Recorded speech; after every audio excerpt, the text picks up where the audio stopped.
नमस्कार दोस्तों, मैं विकास शर्मा आप सभी का स्वागत करता हूं मेरे नर्सिंग यूट्यूब चैनल में।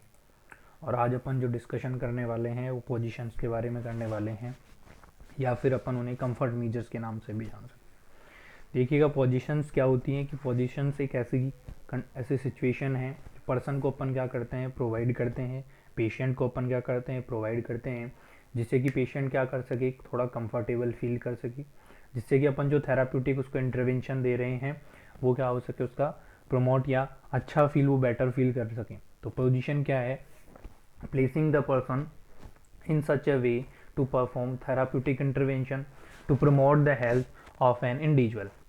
ये किसी भी इंडिविजुअल की हेल्थ को प्रमोट करने के लिए अपन क्या करते हैं, थेराप्यूटिक इंटरवेंशन देते हैं। पोजीशन मतलब पर्सन को एक ऐसा कंफर्ट मीजर्स प्रोवाइड कराते हैं जिससे कि पर्सन क्या करे, बेटर फील कर सके। नेक्स्ट देखिएगा कि positioning defined as placing the person in a proper body alignment, कि पर्सन की जो बॉडी है उसे अपन क्या करते हैं, एक प्रॉपर तरीके से सेट करते हैं, प्रॉपर तरीके से अपन बिठाते हैं उसे, जिससे कि पर्सन की हेल्थ केयर जो है, अपनी जो अपना पर्पज है पर्सन की केयर को क्या करना, प्रिवेंट करना, किसी भी चीज़ से बचाना, प्रमोट करना। मतलब उसकी हेल्थ को क्या करेंगे, अपन प्रमोट करवाएंगे हेल्थ एजुकेशन देकर। और रिहेबिलिटेशन मतलब जैसा कि वो पहले था वैसा का वैसा रिस्टोर द बॉडी फंक्शन होता है रिहेबिलिटेटिव। तो ये सारी चीज़ें अपने को क्या करके चलनी है, वापस से मेंटेन करके चलनी है। उसे अपन क्या बताकर चलते हैं, पोजीशन बताकर चलते हैं। वेरियस टाइप की पोजीशंस होती हैं, कुछ इनके पर्पज होते हैं। देखिएगा पर्पज, सबसे पहला जो पर्पज है अपना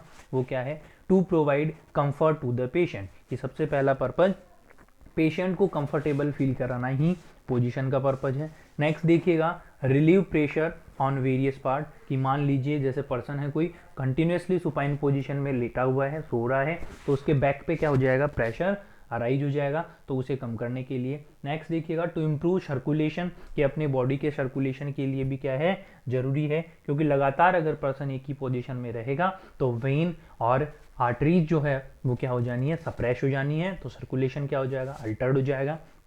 तो उसके लिए भी क्या करना पड़ेगा, लगातार फ्रीक्वेंट पोजीशन चेंज करनी पड़ेगी। To to prevent formation of deformity, कि किसी भी प्रकार की डिफॉर्मिटी को फॉर्म मतलब बनने से क्या करना है, बचाना है, जैसे बेड सोर्स वगैरह बोल सकते हैं अपन। टू कैरी आउट इन्वेस्टिगेशन, किसी तरीके का कोई इन्वेस्टिगेशन करना है, जैसे मान लीजिए कोई इन्वेस्टिगेशन करना है, लंबर पंचर करना है, तो आप सिटिंग पोजीशन में नहीं कर सकते हैं। इस प्रकार से कोई भी प्रकार का इन्वेस्टिगेशन करना है, या फिर कह सकते हैं कि किसी प्रकार का मेडिकल और सर्जिकल ट्रीटमेंट करना है, चाहे इन्वेस्टिगेशन करना है, तब भी आपने क्या, पोजीशन की ज़रूरत पड़नी है। पेशेंट के जो बेड सेल्स होते हैं, जिन्हें प्रेशर सोर्स के नाम से भी जानते हैं, तो उन्हें क्या बोल सकते हैं आप, उनको डेकोबाइटिस अल्सर भी बोलते। देखो कई बार एग्जाम पूछ लिया जाता है कि डेकोबाइटिस अल्सर है ना, तो उनसे बचाने के लिए भी क्या करना पड़ता है, आपको पोजीशन चेंज करनी पड़ती है। और प्रोवाइड प्रॉपर बॉडी एलिगमेंट, की बॉडी के जितने भी अपने एक्सटर्नल ऑर्गन्स है, जैसे अपर लिम और लोअर लिम है, नेक है, तो इनको क्या करना पड़ेगा, प्रॉपर सीक्वेंस में प्रॉपर तरीके से करना पड़ेगा, जब जाके पेशेंट क्या करेगा, कंफर्ट फील करेगा। किसी प्रकार की कंडक्ट करनी है, जैसे डिलीवरी या लेबर अपन जिसे बोलते हैं, प्रेगनेंसी है किसी को, तो बेबी की डिलीवरी आउट होनी है, तब भी अपन को एक पोजीशन चाहिए, उसे अपन लिथोटोमी पोजीशन कहते हैं। To carry out nursing intervention, किसी प्रकार के नर्सिंग इंटरवेंशन कर रहे हैं, तो तब भी आपको क्या करना पड़ेगा, तब भी आपको एक अच्छी पोजीशन पेशेंट को प्रोवाइड करनी पड़ेगी, जिससे कि पेशेंट क्या फील कर सके, कंफर्टेबल फील कर सके।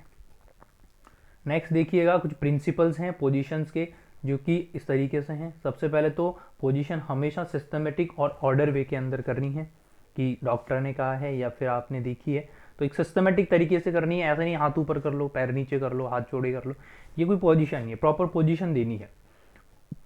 दूसरी चीज आपने ध्यान रखनी है कि कॉपरेशन बिटवीन टू, कि जो दो लोग हैं जैसे नर्स पेशेंट है, तो उनके बीच में कॉपरेट भी करके चलना है। ऐसे नहीं जबरदस्ती यहाँ से पैर को उठाओ, यहाँ से हाथ को उठाओ, नहीं नहीं, आपको ऐसे बिल्कुल एक सिद्धांत होना चाहिए कि आप कॉपरेट करके चलेंगे, पेशेंट को भी और पेशेंट आप दोनों को, ठीक है। Follow safety measures to prevent accident, कि हमेशा ध्यान रखना है, सेफ्टी मेजर्स यूज करना है। ऐसे नहीं कि पोजीशन देते वक्त किसी प्रकार से पेशेंट का कोई एक्सीडेंट हो जाए, किसी प्रकार की कोई इंजरी हो जाए, पेशेंट को कहीं फ्रैक्चर हो जाए, ठीक है। तो इस बात का क्या कर रहा है, ध्यान रखना है। हमेशा क्या करना है आपको, एक्टिव पार्टिसिपेशन करना है, और ध्यान रखना है। एक्टिव पार्टिसिपेशन का मीनिंग ये है कि जब पेशेंट को आप क्या कर रहे हैं, पोजीशन चेंज करा रहे हैं, तो आपने ध्यान रखना है कि कहीं डिस्कम्फर्ट नहीं हो जाए पेशेंट। अगर पेशेंट पोजीशन चेंज कर रहा है तो किसी प्रकार की पेशेंट को इंजरी नहीं हो। अगर आपने हेल्प कर सकते हैं तो आप क्या करेंगे, उसकी हेल्प करके चलना है। नेक्स्ट देखिएगा, using a right technique at a right time. और आपको ध्यान रखना है कि सही टेक्निक ही काम में लेनी है, उल्टी सीधी टेक्निक कभी भी काम में नहीं लेनी। अगर आपने आप किसी प्रॉब्लम में हैं, आपको कोई इशू हो रहा है, तो आप वो काम ही ना करें। लेकिन अगर पेशेंट को आपने पोजीशन देनी है तो बिल्कुल राइट टेक्निक ही काम में लेनी है राइट टाइम पे। नेक्स्ट देखिएगा, कुछ टाइप्स हैं पोजीशंस के जो मैंने बताने की कोशिश करी है। सबसे पहले सुपाइन पोजीशन। आप इजी वे में समझ पा रहे हैं कि सुपाइन पोजीशन क्या, एक पर्सन है वो बिल्कुल सीधा लेटा है, इसके हेड के नीचे पिलो भी नहीं है, हाथ बिल्कुल स्ट्रेट हैं, पैर भी बिल्कुल स्ट्रेट है, इसे अपन क्या कहते हैं, इसे अपन सुपाइन पोजीशन कहते हैं। अब देखिएगा सुपाइन पोजीशन की क्या क्या इंडिकेशन है। The usually position by the patient, कि किसी भी पेशेंट को अपन क्या करते हैं, नॉर्मली ये पोजीशन देकर चलते हैं।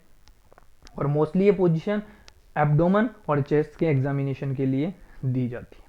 नेक्स्ट देखिएगा, कॉन्ट्रा इंडिकेशन क्या क्या है। इंडिकेशन वो चीजें होती हैं कि जहां पर अपन को ये पेशेंट को पोजीशन देनी है, और कॉन्ट्रा इंडिकेशन वो होता है जहां पे अपन को पेशेंट को ये चीजें नहीं देनी है। कॉन्ट्रा इंडिकेशन में क्या होगा, एल्डरली पेशेंट, जो ओल्ड एज पर्सन है, उनको अवॉइड करना है। Next, patient with operation on abdomen, breast and thorax, कि अगर किसी पेशेंट का ऑपरेशन हुआ है, मतलब एंटीरियर कैविटी का, एंटीरियर बॉडी पार्ट का, जैसे कि एब्डोमेन हो गया, ब्रेस्ट हो गया, थोरेक्स हो गया, तो उस पेशेंट को पोजीशन नहीं देनी है। Next, prone to hypostatic pneumonia, कि मान लीजिए किसी पर्सन को क्या हो रखा है, हाइपोस्टैटिक निमोनिया हो रखा है, उस कंडीशन में भी क्या है, ये कॉन्ट्राइंडिकेटेड है supine position. Patient with long standing illness and neurological condition, और किसी पेशेंट ने क्या करा है, लंबे टाइम तक वो खड़ा रहता था और उसे इलनेस हो गया, कौन सा, नर्वस सिस्टम का, तो उस कंडीशन में भी पेशेंट को सुपाइन पोजीशन क्या करानी है, अवॉइड करानी है। दूसरे नंबर की पोजीशन है डोर्सल रिक्वेमेंट। पेशेंट सीधा लेटा हुआ है, लेकिन पैर इसने क्या कर रखा है, अपने फोल्ड कर रखे हैं, दोनों फुट अपना जो लोअर लिम्ब उसको क्या कर रखा है, फोल्ड कर रखा है। डोर्सल रिक्वेमेंट पोजीशन, अब देखो इसमें राइट होती है तो राइट साइड चल जाएगा पर्सन, लेफ्ट होगा तो लेफ्ट साइड मूव कर जाएगा, तो इसको ध्यान रखना है, डोर्सल रिकम्बेंट पोजीशन के नाम से जाना जाता है। इंडिकेशन देखिएगा कहाँ कहाँ अपन यूज करते हैं। It use catheterization, vaginal douche and rectal examination, की ये कैथेटराइजेशन इंसर्शन करने के लिए और रेक्टल एग्जामिनेशन करने के लिए काम में ली जाती है। It is also use to vaginal operation and insertion of tamponades, tamponades का इंसर्शन करने के लिए और वेजाइनल ऑपरेशन के अंदर भी ये पोजीशन दी जाती है। किसी पेशेंट को क्या है, गैस्ट्रिक कंडीशन है तो भी ये पोजीशन दी जाती है। अगर चेस्ट के रिगार्डिंग कोई इश्यू है तो भी आपको डोर्सल रिकम्बेंट पोजीशन देकर चलते हैं। नेक्स्ट देखिएगा, लिथोटोमी पोजीशन क्या है, लिथोटोमी पोजीशन। लिथोटोमी पोजीशन आप देख रहे हैं कि मोस्टली ये जो पोजीशन दी जाती है वो कभी जैसे डिलीवरी होनी है बेबी की तब ये पोजीशन दी जाती है। इंडिकेशन देखिएगा, this position given during gynaecological examination, treatment, operation and genito urinary system, की मोस्टली ये पोजीशन कब दी जा रही है, गाइनोकोलॉजिकल एग्जामिनेशन, मतलब एक फीमेल के एग्जामिनेशन के लिए बात करते हैं अपन। मैं सिंपली कह सकता हूँ कि बेबी की डिलीवरी आउट कराने के लिए पोजीशन दी जाती है। और यूरिनरी सिस्टम मोस्टली उसको देखने के लिए भी क्या करते हैं, यूरिनरी सिस्टम मतलब वही बात कर रहे हैं एक्सटर्नल यूरिथ्रा वगैरह की, तो उनके एग्जामिनेशन करने। और for delivery of baby, baby की डिलीवरी के लिए रेक्टल एग्जामिनेशन और ऑपरेशन, किसी भी प्रकार का रेक्टल एग्जामिनेशन करना है और ऑपरेशन करना है तो ये पोजीशन दी जाती है। कॉन्ट्राइंडिकेशन कहाँ पे है, position are patients with the arthritis और जॉइंट डिफॉर्मिटी, जिस पेशेंट को क्या है, जैसे अर्थराइटिस है, जॉइंट डिफॉर्मिटी है, तो वो पर्सन इतनी देर तक अपने पैर को क्या नहीं करके पाएगा, होल्ड नहीं कर पाएगा, जिससे कि पर्सन को क्या हो सकती है, दिक्कत हो सकती है। तो उस कंडीशन में क्या करनी है, पोजीशन अवॉइड करके चलनी है। नेक्स्ट देखिएगा, प्रॉन पोजीशन। प्रॉन पोजीशन का मीनिंग है पर्सन बिल्कुल सीधा उल्टा लेटा हुआ है, लेकिन उसकी जो गर्दन है वो एक साइड में होनी चाहिए, चाहे तो राइट हो या लेफ्ट हो, ये बात आपको ध्यान रखनी है। हेड हमेशा, हैंड जो आपके हैं वो हमेशा आपके हेड के बराबर होनी चाहिएगा। नेक्स्ट देखिएगा क्या क्या इंडिकेशन है इसके, और जब अपन इंडिकेशन की बात करते हैं तो इंडिकेशन में देखकर चलिएगा, this position use post operatively to prevent aspiration of saliva and mucus, की ऑपरेशन के बाद में पर्सन जो है स्लाइवा और म्यूकस का क्या नहीं करे, एस्पिरेशन ना करे, तो उससे बचाने के लिए अपन क्या करते हैं, ये पोजीशन देते हैं। नेक्स्ट देखिएगा, use in post operative case tonsils, जैसे मान लो कौन सा केस है, टॉन्सिल्स का केस है, दूसरा vesico vaginal fistula and spinal cases के अंदर भी क्या करते हैं, ये पोजीशन अपन देखा। वेसिको वेजाइनल फिस्टुला का मीनिंग ये है कि दो ओपनिंग एक जगह हो जाती है। नेक्स्ट देखिएगा, टू प्रिवेंट बैड सोर्स को बचाने के लिए, बैकबोन पे बैक साइड पे प्रेशर सोर्स होने के चांसेस ज़्यादा होते हैं। नेक्स्ट देखिएगा, टू रिलीव एब्डोमिनल डिस्टेंशन, की गैस्ट्रिक डिस्टेंशन के लिए भी अपन क्या करते हैं, कौन पोजीशन देकर चलते हैं। Use for patient having injury and burn on back, किसी पर्सन को बैक पे इंजरी हो रखी है या बर्न हो रखा है, उस कंडीशन में पोजीशन अपन देते हैं, ठीक है, ताकि प्रेशर नहीं पड़ेगा। कॉन्ट्राइंडिकेशन की अगर बात करके चलें अपन, तो this position is not well tolerated by the elderly patient with cardiovascular और रेस्पिरेटरी प्रॉब्लम, क्योंकि जिस पर्सन को सीवीएस के रिगार्डिंग और रेस्पिरेटरी सिस्टम रिगार्डिंग कोई डिजीज है तो अपन उस पेशेंट को अवॉइड करते हैं, कौन सी, ऑन पोजीशन देने से अवॉइड। लेटरल पोजीशन की अगर अपन बात करें तो राइट लेटरल पोजीशन होती है और लेफ्ट लेटरल पोजीशन भी होती है, ठीक है। आप लोगों ने ध्यान में सिर्फ क्या करना है, पोजीशन है उसको चेंज कर देना सुपाइन को। इंडिकेशन क्या है इसके, कि बैक केयर और एनिमा देने के लिए क्या करते हैं, ये पोजीशन देते हैं। किसी भी पर्सन का रेक्टम इंसर्शन सपोजिएटरी मतलब एनिमा इंसर्शन करते हैं ना, उसके लिए रेक्टल एग्जामिनेशन रेक्टल टेम्परेचर लेने के लिए पोजीशन देते हैं। इसके अलावा अपन बात करें कि ये पोजीशन क्यों देते हैं, रिलैक्सिंग द पेशेंट, पेशेंट क्या करता है, थोड़ा रिलैक्स फील करता है, और बैक केयर देने के लिए भी पोजीशन देकर चलते हैं अपन। नेक्स्ट देखिएगा, सिम्स पोजीशन, पेशेंट बिल्कुल सीधा लेटा हुआ है लेकिन एक पैर को क्या कर रखा है, उसने फोल्ड कर रखा है, जैसे कि आप देख पा रहे हैं सिम्स पोजीशन। इंडिकेशन क्या होते हैं, अनकॉन्शियस पेशेंट को देते हैं, रेक्टल एग्जामिनेशन के लिए देते हैं, वजाइनल एग्जामिनेशन के लिए देते हैं, एंटीनेटल एक्सरसाइज में रिलैक्सेशन के लिए देते हैं। कॉन्ट्राइंडिकेशन क्या होगा, वही हिप और नी क्या है, डिफॉर्मिटी है किसी प्रकार की, तो वो पेशेंट क्या नहीं कर सकता, उस पोजीशन को अज्यूम नहीं कर सकता, उस कंडीशन में क्या है, ये कॉन्ट्रा इंडिकेटेड है। नेक्स्ट देखिएगा, नी चेस्ट पोजीशन या जेनु पेक्टोरियल पोजीशन के नाम से अपन इसे बताकर चलते हैं। इंडिकेशन क्या क्या होगा, this position is use to sigmoidoscopy, sigmoidoscopy करने के लिए मतलब सिग्मोइड कॉलन की एग्जामिनेशन करने के लिए क्या करते हैं, ये पोजीशन देते हैं। Use for vaginal and rectal examination, rectal और वेजाइनल एग्जामिनेशन के लिए भी अपन क्या करते हैं, पोजीशन देते हैं, कौन सी, नी चेस्ट पोजीशन देकर चलते हैं।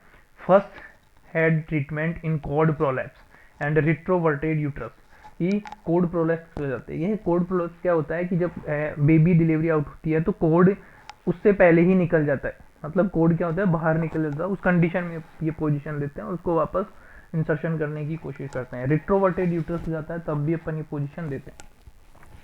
As exercise for postpartum and gynaecological patient, की जिस पर्सन पोस्टपार्टम मतलब डिलीवरी हो चुकी है और उसके बाद में उसे अपन क्या बोलते हैं, पोस्टपार्टम पीरियड बोलते हैं, उस कंडीशन में भी एक्सरसाइज कराते हैं। तो नी चेस्ट पोजीशन अपन देते हैं ताकि मसल्स कॉन्स्ट्रिक्शन हो और अगर कोई दिक्कत हो तो वो क्या हो जाए, ठीक हो जाए।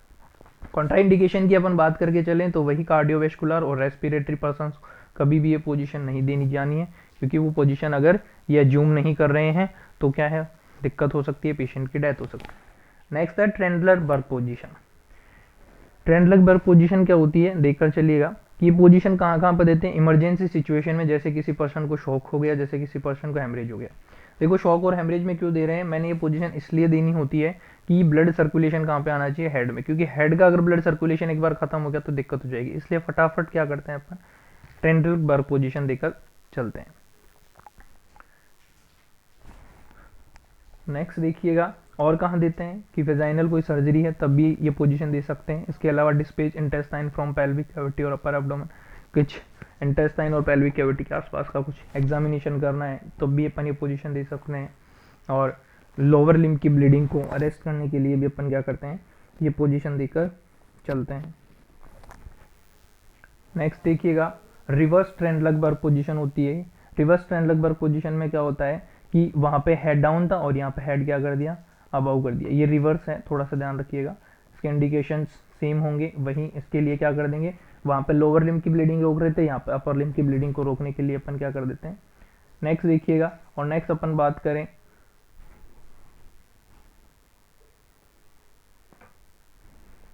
Fowler's position. फाउलर्स पोजीशन देखिएगा, इसके अंदर बहुत सारी होती है।